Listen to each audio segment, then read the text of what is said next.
kailangan nyo ng mga bagong muka na nangangako na lalabanan ang korupsyon. Hindi yung paulit-ulit na. Marami na tayong naririnig na ganyan eh. Against corruption, against corruption. Ilang taong ka na ba dyan? Hindi mo pa nakagawa.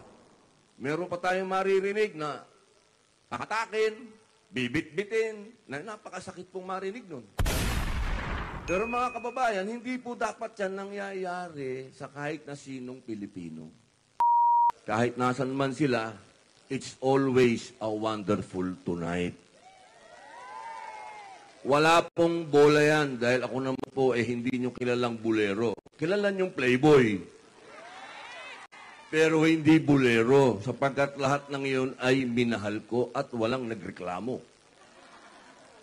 Kaya hindi po ako bulero.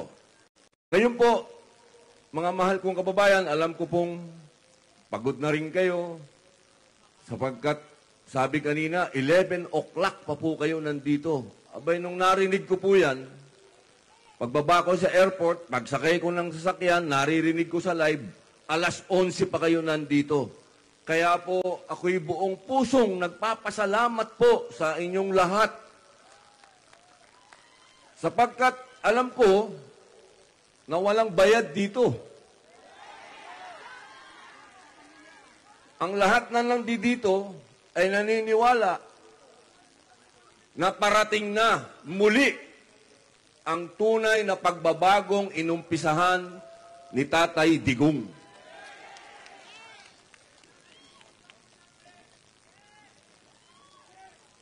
Alam nyo, noong nangyari, kanina pinanonood natin dito. Hindi ko alam kung maiiyak ba ako o magagalit. Parang hindi pa rin ako makapaniwala. Siguro kayo ba nakapaniwala ba kayo sa nangyari? Parang isang masamang panaginip. Kahit po nung sumunod ako, kasi nung siya po ay hinuli, dinala po siya ng Dubai muna, pinilit ko po yan mahabol. Kung meron lang po akong pakpak, baka nahabol ko. Kaya lang talagang oras po ang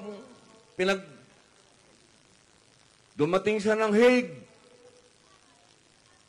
Dumating ako, tanghali na. Alam niyo po, ang lamig. Saksakan po ng lamig. At nung pagdating po namin doon, hindi po namin makita kung nasan si Mayor. Wala akong nagsasabi kung nasan si Mayor sapagkat pagdating doon, inihiwalay siya. Hiniwalay siya kay ES. Siya na lang ang mag-isa. Mag-isang bumaba sa eroplano, mag-isang pumunta sa kung saan sa sinakay. Hindi na po namin siya nakita. Isang araw po namin hindi alam kung nasan si Mayor. Kinabukasan na lang po namin nalaman na dinala na pala doon sa kulungan. Yung mga nangyari po sa kanya, hindi po yan dapat nangyayari sa kahit na sinong Pilipino. Hindi po tayo nagrereklamo dahil ginawa kay Mayor. Natural, dahil matanda na po siya, napakasakit tingnan. Meron pa tayong maririnig na kakatakin, bibit-bitin, na napakasakit pong marinig nun. Pero mga kababayan, hindi po dapat yan nangyayari sa kahit na sinong Pilipino. Kaya kami pong nandito ngayon, na bumubuo po ng PDP laban, alam ko po ang inyo pong kalooban ay naghihimagsik. At gusto ko ninyo na makauwi kaagad dito. Kung gusto nilang litisin, dito nila litisin. Huwag sa ibang bansa. Dahil hindi naman tayo, hindi ko matatanggap na tayo'y alipin pa rin ng dayuhan. Huwag naman. Sayang naman yung pelikula kong Bonifacio. Sayang naman yung mga ginastos ko para sa bayan. Alam nyo, noong pa ho, parehas tayo. Nung panahon na tinutulungan ko ang Pangulo, Rodrigo Roa Duterte na manalo, gastos ko po lahat. Paggawa ng t-shirt, pamasahe, hotel. Ako po ay nadistino pa sa abroad noon. Doon ako nangampanya sa mga OFW. Gastos ko po lahat yan, kaya naiintindihan ko po kayo. Pumunta kayo dito sa sarili ninyong pera at pagod.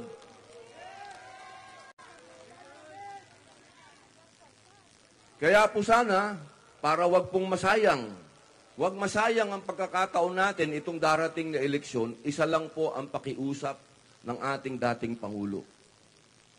Kung po pwede, wag nating gawing,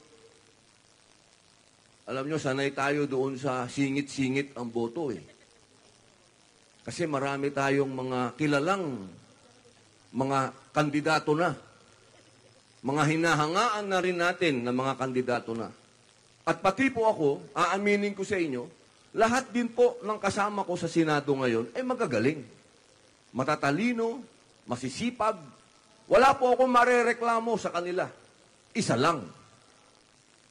Hindi po nila sinusuportahan ang federalismo. Alam niyo po ba na dito, sa lugar ninyo, unang-unang itinatag ang Federal State of Visayas. Dito po yan, panahon ng revolusyon.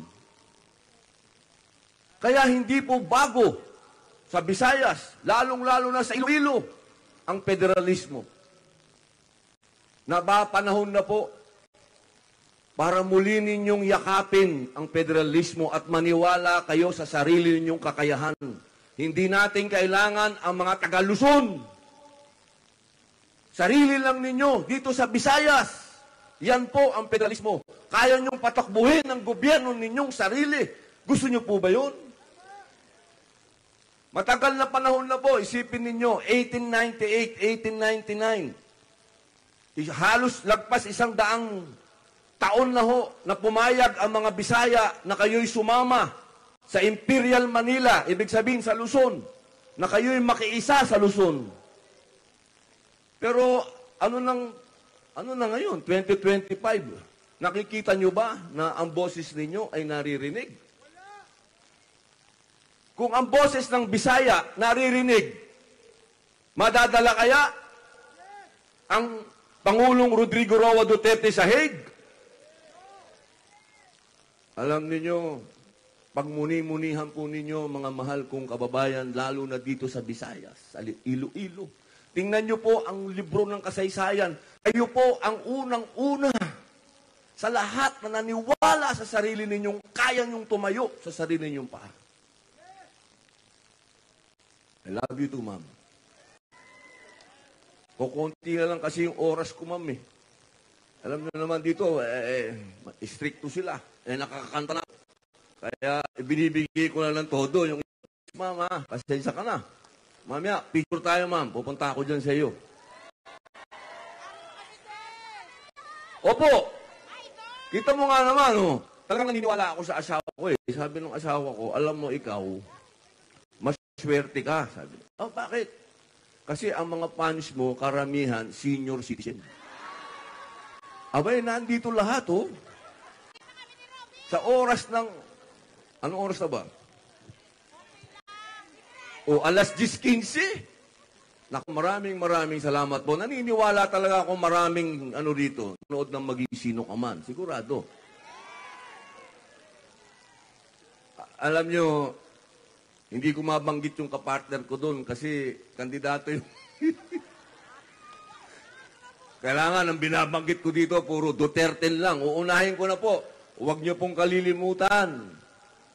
Subok naman na. Umpisahan po natin doon. Jimmy Bondok. Alam niyo si Jimmy Bondok? Yan ho ay artista, singer. Yan ho ay alaga ni Digong. Yan ho ay ipinuwesto niya sa PAGCOR. Para doon po sa PAGCOR, alam niyo maraming pera yung PAGCOR. Kailangan yung ilalagay mo doon matino. Kaya po inilagay yan ni Digong doon sa PAGCOR sapagkat siyang nangasiwa ng mga programang sosyal. Ibig pong sabihin, yung mga binibigay sa mga mahihirap, panggamot, mga pinatatayong mga para sa senior citizen, na mga building. Yan po ang naging trabaho ni Jimmy Bondok. At yan po ay nag-aral. Naging abogado. Hindi po para sa sarili niya. Nag-abogado po yan para malaman niya ang batas at kung paano kayo ipagtatanggol. Kaya hindi po mamimili kailanman si Pangulong Rodrigo Roa Duterte ng basta-basta. Mahal ni Mayor ang Pilipinas, mahal niya kayo. Kung sino man ang ilalagay niya dyan, maniwala po kayo, magpapakamatay yan para sa inyo. Sumunod, ito, hindi ko na kailangan ipakilala to dahil ito ang pinakamatapang na taong nakilala ko. Marami ho silang binabato sa kanya dahil siya ay isang bato. Marami silang pinupukol sa kanya. Huwag ho kayong maniwala doon. May nagsasabi, nandiyan si Bato, pro-China yan. Isang malaking katarantaduhan po yun. Hindi ko lang magaya yung mura ni Mayor, pero gusto ko magmura, wag na lang, kasi hindi ko magagaya si Mayor. Alam ninyo, si Bato, sundalo yan. Wala ho yang ginawa sa buhay niya, kundi makipaglaban sa mga terorista. At walang pinakamasarap sa isang matapang na tao at sa isang naka-uniforme, maging sundalo man yan o pulis. Ang makalaban mo, hindi mo kalahi. Ibig kong sabihin, kung tayo man ay magkakaroon ng singalot sa kahit na sinong dayuhan, unang-una po si Bato na mamamatay. Dahil yan po ay tunay na Pilipino at tunay na matapang at mahal kayo. Pro-Pilipino po yan. Palakpakan nyo si Bato. Hindi kayo iiwan yan. Ito naman, kilala nyo nito. Hindi ko na kailangan ito ipakilala dahil number 1 po ngayon ito. Bakit po siya naging number 1? Paano? Tama po kayo, malasakit. Pangalawa, alam nyo kung, pare, ayos ba, tol? Ayos, pare ko. Tinalo mo ako sa tattoo mo, tol, ah. Mas maraming tattoo mo sa akin. Ikaw pala dapat si Joaquin Bordado, tol, ah. Salamat, tol. Salamat po. Ayos, tol. Patapusin mo muna ako. Baka iwan nila ako. Sila nanay. Dahil lang, tol. Tatapusin ko lang to. Balik ako sa'yo. Sandali lang. Ikaw naman. Ang layo ng pinanggalingan ko. Hayaan mo muna ako magsalita. Bongo. Yung pong salita na yan, yung pangalan na yan, siya po ang unang-unang senador na nagbaba ng gobyerno sa tao. Sigurado ako, lahat po kayo dito, kung hindi man lahat, narinig nyo na po kung ano yung Malasakit Center. At napakarami pong natulungan yan. Nakita ko po at naramdaman ko. Hindi po magiging mainam kung walang continuation. Alam niyo po, pinakamahalaga sa lahat, yung continuation, yung magpapatuloy ng programa mo. Di ba yan nga po ngayon ang pinagdidiskusyon ng ating Pangulo at pangalawang Pangulo dahil nawalan ng continuation. Kaya, kung hindi man natin magawa doon sa departamento ng executive, pwede po natin gawin sa legislative. Sa amin po, sa aming hanay, pwede pong magkaroon ng continuation. Mangyayari lang po yan kung mananalo muli. At number 1, wag niyo pong ngayaang bumaba, si Senator Bongo. Opo, ang kanyang bisyo ay ang sarap narinig, alam ng tao. Ngayon po, ito naman, narinig nyo na magsalita, si Atty. J.B. Hillo. Bisaya ito. Ito po yung sinasabi ko sa inyo kanina pa, na importante na ang Bisaya ay makilala. Dito po, sa taong ito, kay Atty. J.B. Hillo, sigurado po ako, matutuwa kayo sa kanya sapagkat anyo rin siya ni Digong. Anyo rin siya ni Digong. Magkaiba lang sila ng style. Pero ang adhikain nitong taong ito ay para din pong si Digong. At tandaan po natin, siya ay Bisaya. Ang susunod po, Raul Lambino. Ito pong taong ito, matagal na po ito sa gobyerno. Napakatagal na po. Hindi lang sikat. Bakit hindi sumisikat? Kasi hindi gumagamit ng pera. Alam niyo sa atin, pagka marunong kang gumamit ng pera ng tao, sikat ka. Kasi gagamitin mo yan para ikaw ay makilala. Pero itong taong ito, Raul Lambino, matagal na po ito nagserbisyo sa mga pangulo. At matutuwa po kayo sa kanya sapagkat abogado siya, pero magsasaka. Napaka-importante po nun. Dahil nararamdaman nung taong ito kung ano yung nararamdaman ng lahat ng magsasaka. Hindi po kayo bibigyan, litigong ng kandidatong hindi kayo nararamdaman. Attorney Raul Lambino. Ito naman po,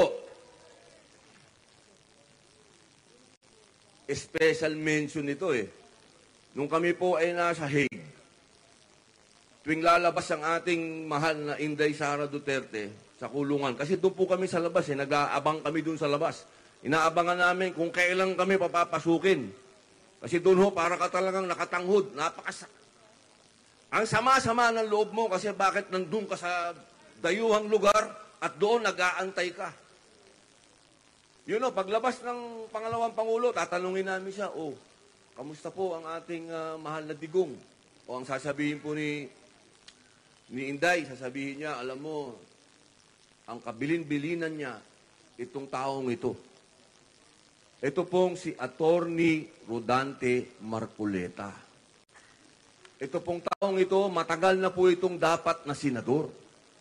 At alam ko po, sana po, sa araw po, huwag niyo pong kalimutan na ito ay laging tumitindig katabi ng ating Pangulong Rodrigo Roa Duterte at ng ating head-on. Kumbaga, harapan, hindi po yung talikuran. Alam nyo naman sa politika natin, uso yung talikuran. Ayos magkaharap, pero pag talikod, saksakan. Pero ito hong si Marcoleta, nakikita nyo ho yan. Harapan kung paano niya banatan din kung sino yung bumabanat sa ating mahal na Rodrigo Roa Duterte at sa ating pangalawang Pangulo. Tandaan nyo po, Rodante Marcoleta. At ito naman po, naku, happy birthday. Kailangan sa magkakaibigan, importante, kilala mo kung sino yung tunay mong kaibigan. Dapat, hindi ka na naloloko. Minsan may kaibigan ka, yung pala kaibigan mo lang sa interes. Kapag ka nagkaroon na ng problema, iiwan ka. Pero ito hong taong ito, Pastor Apollo Kibuloy, napatunayan niya po sa buong Pilipinas at sa buong mundo ang salitang walang iwanan. Kahit na pinukol na sa kanya ang lahat at napakaraming bintang, nanatili po siyang tapat. Una, sa bayan. Pangalawa, sa atin pong mahal, Rodrigo Roa Duterte. Yan po ang klase ng mga pinuno na kailangan magkaroon kayo. Pastor Apollo Kibuloy. Happy birthday po, Pastor. Ito naman po. Ito, si Attorney Vic Rodriguez. Narinig nyo naman magsalita po yan kanina. Pag nagsalita po yan, galing sa puso niya.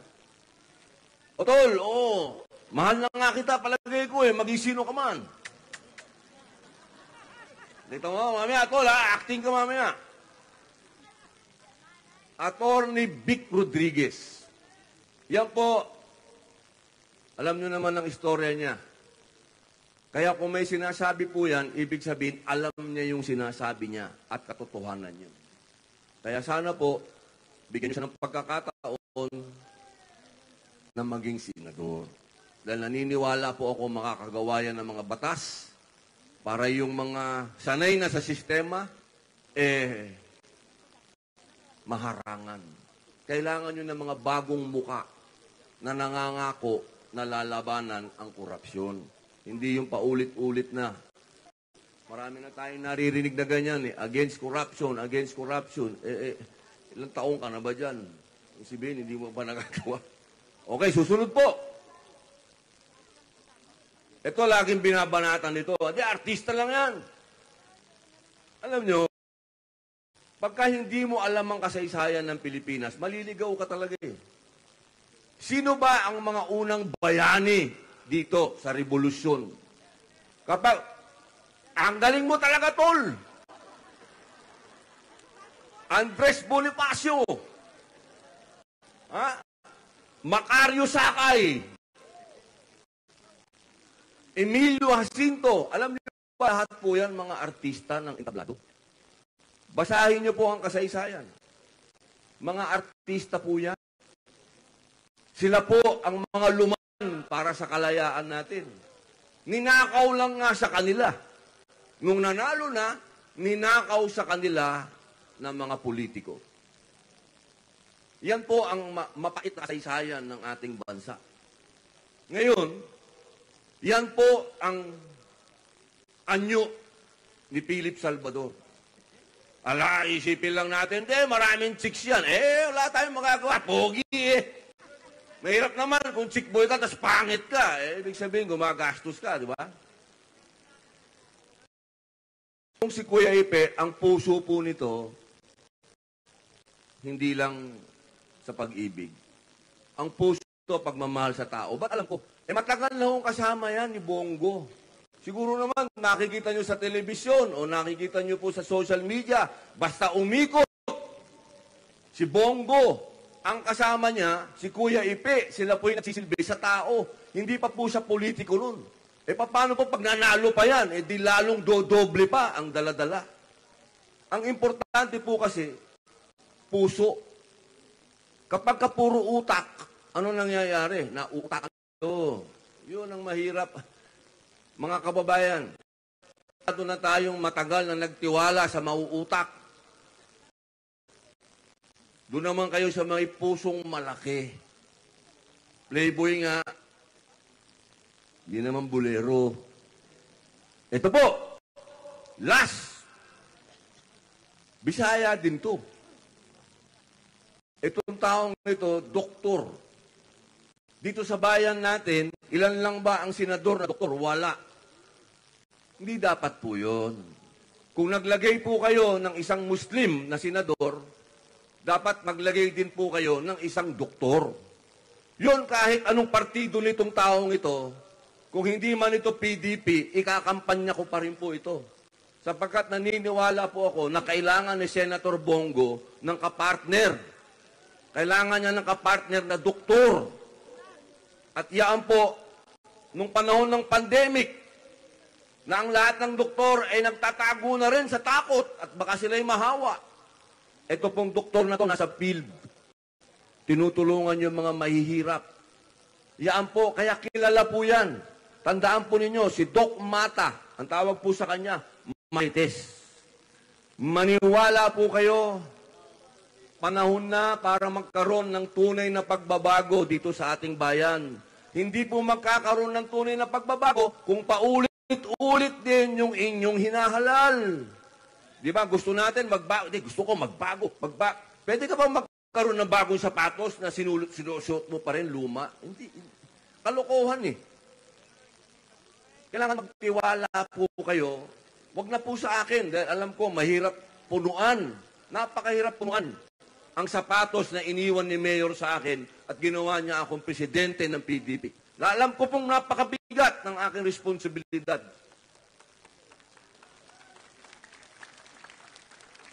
Pero sana po, salamat po, pero sana po, bilang kilala niyo naman akong artista din, hindi politiko, wala naman po akong reputasyon na may niloko ko o may ninakawan ako, wala po akong ganyan.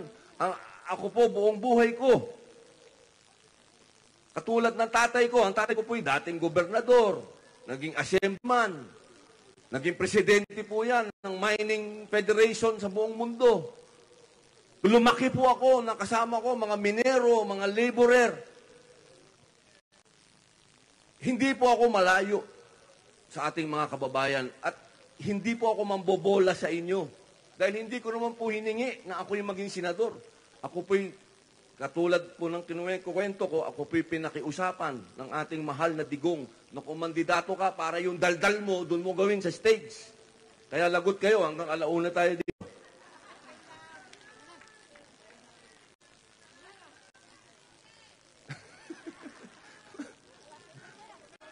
nanay, pangako, magpipicture taking tayo, nanay, ha? Tatapusin ko na kasi ano oras na rin. Nahihiya na rin po ako sa inyo at kinukuha ko na masyado yung oras po ninyo. Hayaan lang po nyo ako magpasalamat sa lahat ng coordinator nito. Alam nyo, ang PDP, wala pong pera. Ito pong ginagawa nito, gastos po ninyo ito. Kami po ay tinatawag lang para pumunta. Pumunta kayo dito, mag-rally kayo, tutulungan namin kayo. Kaya maraming salamat po sa lahat ng mga tumulong po sa amin. Kami po ay mahirap na partido lang.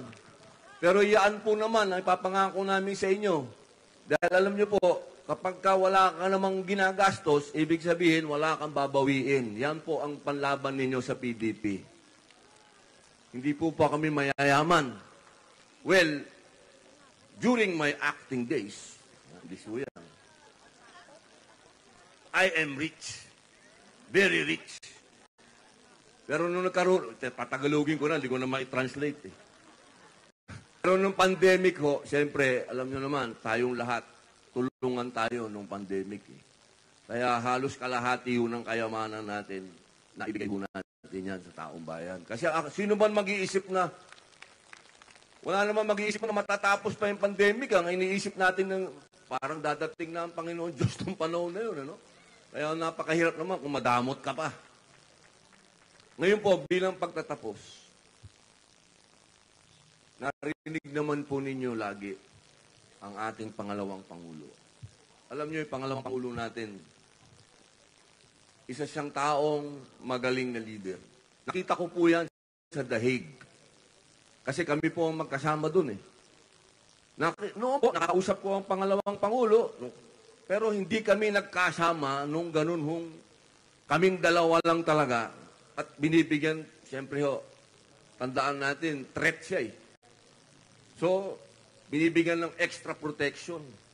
Napakagaling ho ng utak at puso ng ating pangalawang Pangulo. Lahat po kami ay inaasikaso niya, imbis na siya ang inaasikaso namin. Ang mga taong bayan po doon, dumadating doon, may dalang pagkain, wala po kaming ginagastos, tubig, lahat. Alam nyo, isa-isahin ho yan ni Sarah. Magpapapicture siya sa mga tao, kakausapin niya. Nakita ko, sabi ko, wow, meron palang ganitong klaseng politiko. Tagal ko na rin ho naman sa politika na sumasama-sama sa mga politiko. Madalas yan, picture ng konti, salita ng konti, aalis na. Pero si Inday po, nakikipag-usap. Kinakausap niya yung tao, binibigyan niya talaga ng panahon. Yan kung kailangan natin dito sa Pilipinas, bigyan kayo ng panahon ng ating leader. Kaya sana po, huwag po kayong pumayag na ang ating Vice President ay ma-impeach. Kasi iilan lang po kami. Kung hindi po mananalo ang Duterte, at ang mananalo lang po ay si Senator Bongo at si Senator Bato, tatlo lang po kami. Medyo mahirap pong depensahan. Alam niyo ho, ang mahirap sa Senado, yung botohan eh. Kahit na anong galing mo magsalita, kahit anong galing mo magpaliwanag, pagdating ng botohan, pag kulang kayo, kawawa kayo.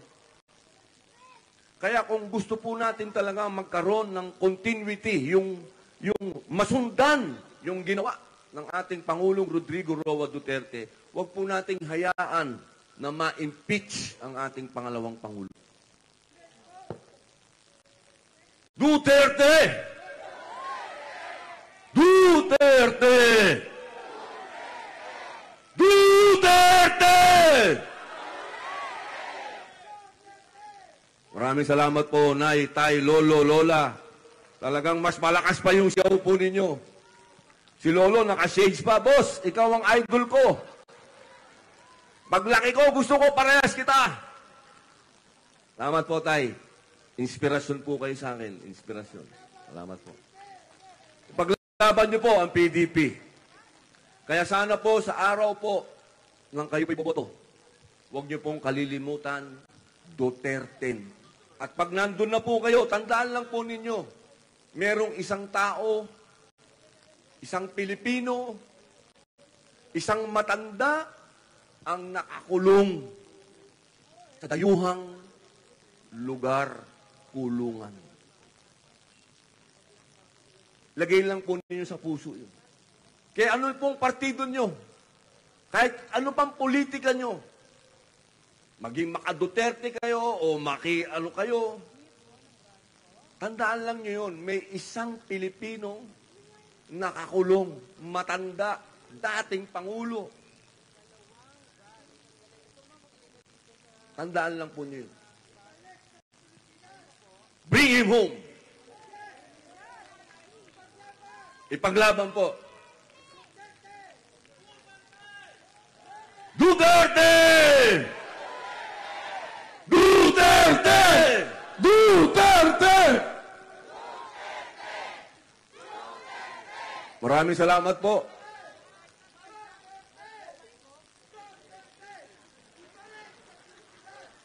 Yes, Tay.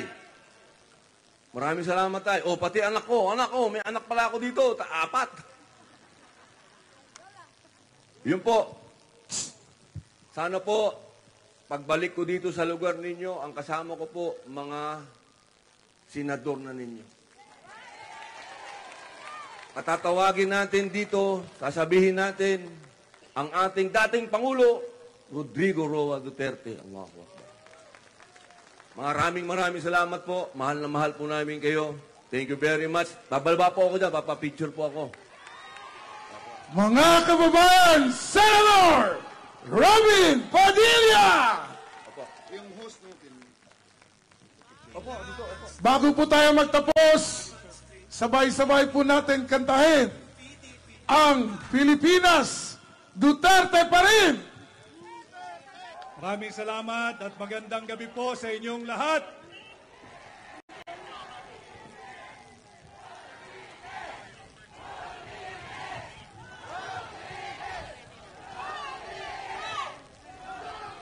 Nais ko munang pasalamatan si Tatay Digong sa kanyang napakagandang endorsement sa inyong lingkod. At ngayong gabi, kaming mga kandidato po ninyo, mga aplikante pagkasenador, binibigyan lang po kami ng pantay-pantay na oras na magsalita at makipag-ugnayan po sa inyo. At ngayong gabi, alam ko naman na may nagdiriwang ng kanyang kaarawan, kaibigan kasama natin sa Duterte. Batiin natin ang happy birthday si Senador Pastor Apollo Quiboloy. At dahil birthday ho ni Pastor, ako'y mapalad sapagkat nauna po ako sa sequencing kay Senador Bato magsalita. Alam mo ninyo, si Senador Bato, napakahirap sundan magsalita. Dadaanin ka sa kanta, napakagaling kumanta. Hindi pala kontento, napakahusay sumayaw, malambot ang bewang. Bibigyan ka pa ng napakagagandang pagtalumpati. Kanya nung isang gabi ho, siya yung sinundan ko. Kako, hindi ko yata gabi ngayon sapagkat ang susundan ko magsalita ay si Senador Bato. Subalit ngayon, nauna ho ako sa kanya. But anyway, maraming salamat to sa inyong lahat. Ako po muli ay si Attorney Vic Rodriguez, number 56 sa balota, Pilipino, abogado, maisog.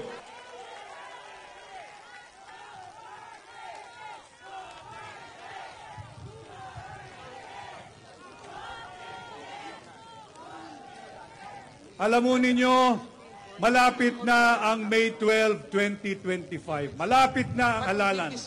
Malapit na ang pagpili ninyo ng mga bagong senador na magkakatawan sa inyo sa Senado.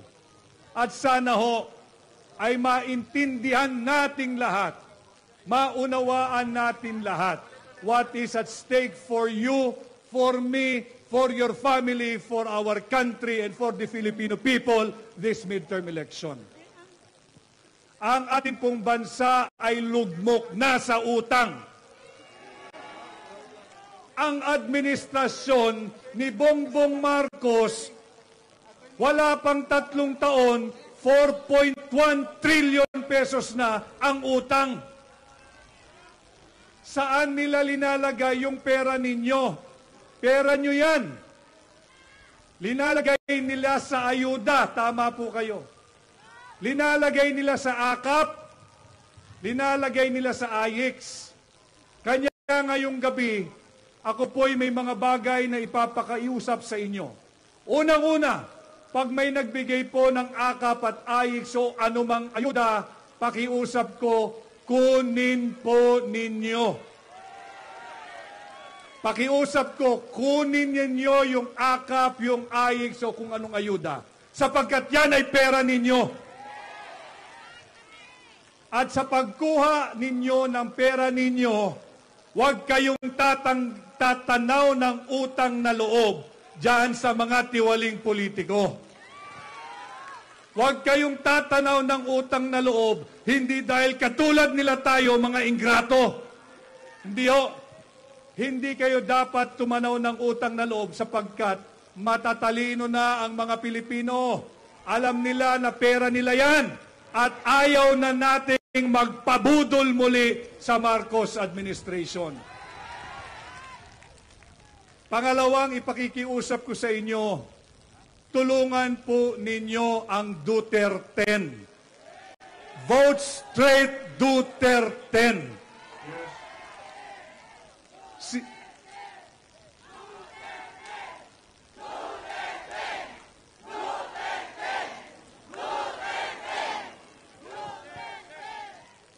Sino ho ba ang nais nating patuloy ipagtanggol si Tatay Digong? Pakitaas ang kamay. Sino rin ho rito ang nais naming ipagtanggol patuloy si Vice President Inday Sara Duterte? Pakitaas ang kamay. Malinaw, nagkakaintindihan tayo ngayong gabi.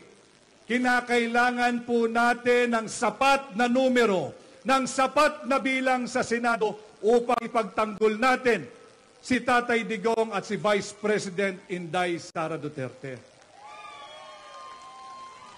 At higit sa lahat, kinakailangan po namin kayong ipagtanggol sapagkat nanganganib ang ating demokrasya sa ilalim ng Marcos administration. Huwag ninyong kalilimutan sa May 11, 2 buwan na, magdadalawang buwan na, simula ng pinagkait nila kay Tatay Digong ang kanyang karapatang pantao. May 11, huwag niyong kalilimutan. Bago mag-May 12, alalahanin ninyo si Tatay Digong. Alalahanin ninyo kung paano siya pinagkanulo ng Marcos administration sa kamay ng mga banyaga. Huwag ninyong kalilimutan. Nang sa ganon, pagtungo po ninyo sa mga presinto ninyo ng susunod na araw, May 12, sariwa sa inyong isipan, sa inyong puso, sa inyong damdamin, sa inyong diwa, kung paano nila sinalbahe at ipinagkanulo ang kapwa natin Pilipino na ang pangalan ay Rodrigo sa kamay ng mga naglalaway na banyaga dyan sa ICC. Ganon din ho, si Vice President Inday Sara, itong pinakahuling survey, 59% ng Pilipino ang nagsabi, approve kami kay Sara Duterte. Hindi po natigil dyan, higit na mataas, 61% ng mga Pilipino nagsabi, tiwala at panatag ang loob namin sa pagkatao at liderato ni Inday Sara Duterte. Yan ba ang Vice Presidente na dapat i-impeach ng mga tiwali at elitistang kongresista? Kinakailangan namin ng tulong ninyo. Kinakailangan natin ng sapat na bilang at numero sa Senado. At dito naman ho, mga kababayan, huwag ninyong kalilimutan yung mga tiwaling kongresista na pumirma diyan sa illegal na impeachment complaint laban kay Vice President Inday Day Sara Duterte. Huwag ninyong kalilimutan ang kanilang mga pangalan. Hindi lamang dito sa Iloilo, kundi sa buong Pilipinas. Sisantehin nyo na po sila pagdating ng May 12, 2025. Huwag na natin silang ibalik sa Kongreso. Maglagay na kayo ng bagong kinatawan sa Kongreso. Kilalanin ninyo ang mga kongresistang pumirma diyan sa huwad na impeachment complaint laban kay Vice President Inday Sara Duterte at sisantehin na natin sila, wag nang muling ibalik sa Kongreso. At muli ho, iisa-isahin ko ho yung Duterte, wag po ninyong kalilimutan, Senador Doc Richard Mata. Wag din ho natin kalilimutan si Attorney Senador Raul Lambino. Ang sinundan ko ho, napakahusay din na abogado, Senador Attorney J.V. Hinlo. Nakasama ko kanina sa airport, Senador Jimmy Bondoc. Huwag nating kalilimutan aking kaibigan, si Senador Philip Ipe Salvador.